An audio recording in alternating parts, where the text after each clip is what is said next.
In this module, we will be studying about electric field lines. For a point charge plus Q and its electric field,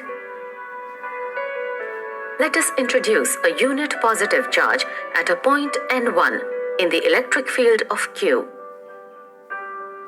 As both the source charge and the test charge are positive, this unit positive charge placed at point N1 follows the path N1A in the electric field due to the repulsive force on it exerted by the electric field of the source charge.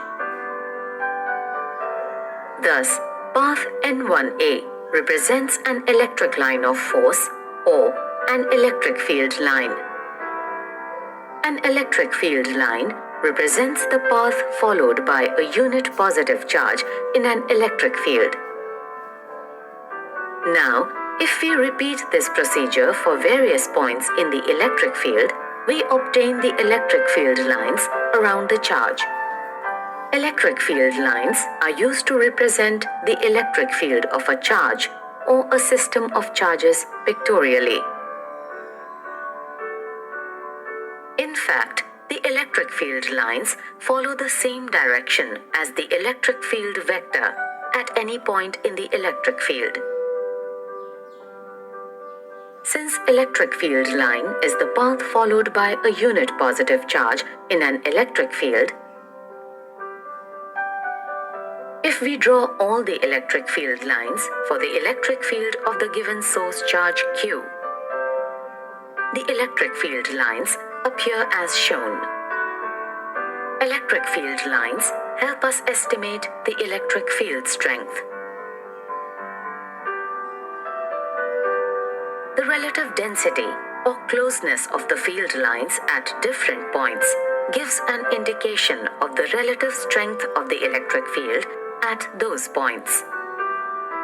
The field strength is stronger at places having more crowded field lines than at places where they are less crowded.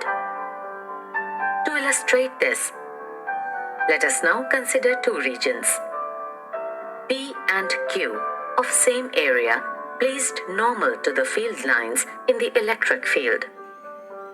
The field lines in region P are relatively closer than those in region Q.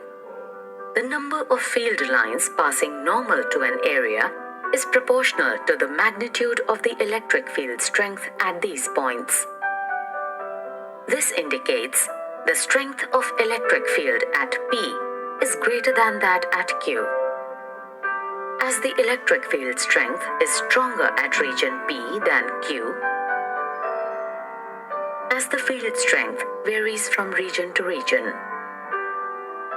To understand the dependence of field lines on area, let us understand the relation of the area of the element and the solid angle created.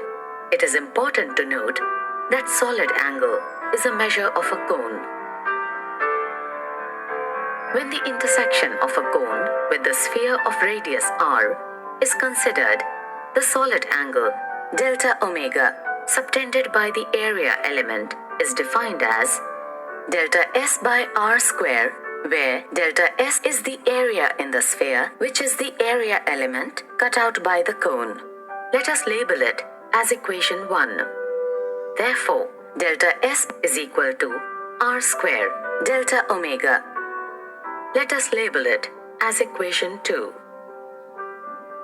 For a given solid angle, delta s, the number of radial lines, is the same.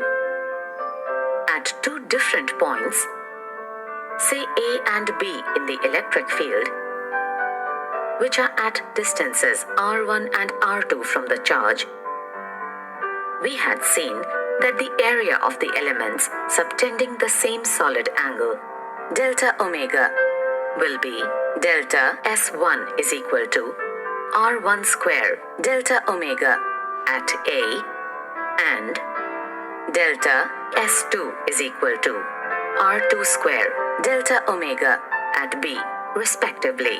The number of field lines, say N, passing normal delta S1 delta S2 is also the same. the number of field lines passing normal to a unit area is equal to electric field strength E.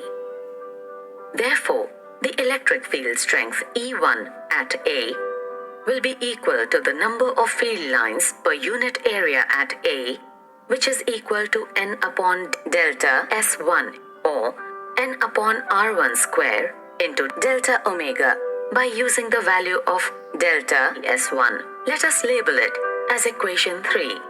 Similarly, the electric field strength E2 at B will be equal to N upon delta S square or N upon R2 square into delta omega.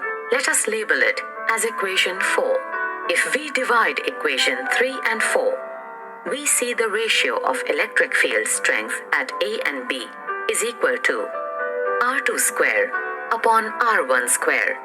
Hence we can conclude that the electric field strength due to point charge varies inversely to the square of the distance from the charge.